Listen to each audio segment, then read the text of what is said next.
Hey, Redeemer family and friends. My name's Shawn, and I'm the pastor here at Redeemer Church in Knoxville. And I know that many of you today watched the mayor's press conference, or you've been reading the Knoxville phasing plan.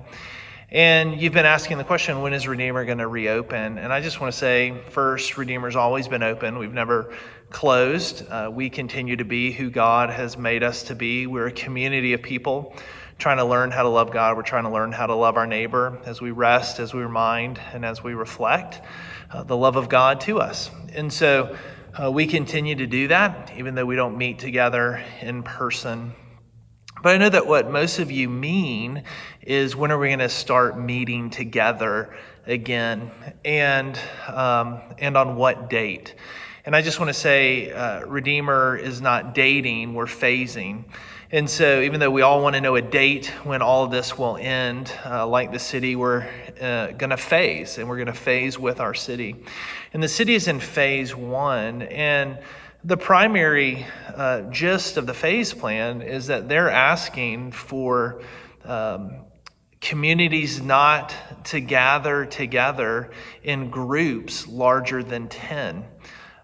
We know that it allows for religious services to happen, but even in the religious services, they're asking you not to sing. They're asking you not to sit close to one another. They're asking that you don't do communion. And so the principle that they're working with is that groups should not gather that are larger than 10. And so we're going to take that advice, and we're going to continue in phase one with our city. What that means is that we're going to continue having Zoom Bible studies, Zoom community groups, and our worship service will be online, as it has been over the last few weeks. As we enter into phase two, that will allow us to be more creative. It allows for groups that are less than 50 to gather, and that would mean that community groups would be able to open up and start gathering together once again. It would also allow us to be creative about ways that we might meet together for communion, or meet together in smaller group worship opportunities. And so as we move into phase two, we'll move into that as a body. So the main point here is that we're phasing, we're not dating. And so we're in phase one at this point.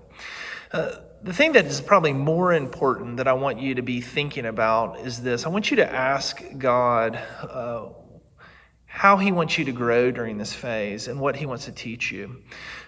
As a church, we don't want to just return to the old normal. We want to move in new ways of love into our city.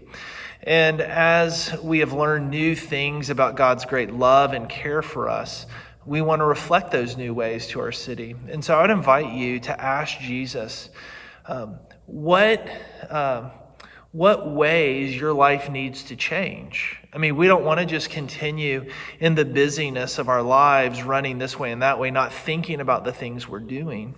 We actually want to live our lives intentionally, thinking about God's love for us and his grace and his mercy towards us, and how we might reflect it and remind others of who our Savior is. And so I want to invite you to be thinking about Jesus, and to think about the ways he's revealed the love of the Father to us, and ask that the Spirit would lay upon your heart a new way to live in this world, a way that would reflect his great care for us and his great care for his great, beautiful creation, so that we might, as a community, gather together in new ways of love for the city of Knoxville, for our family, for our friends, for our neighbors, for your children, for your wife, for your husband, for your employer and your employees.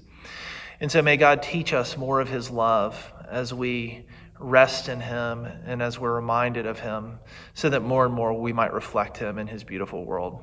May the peace of the Lord be with you.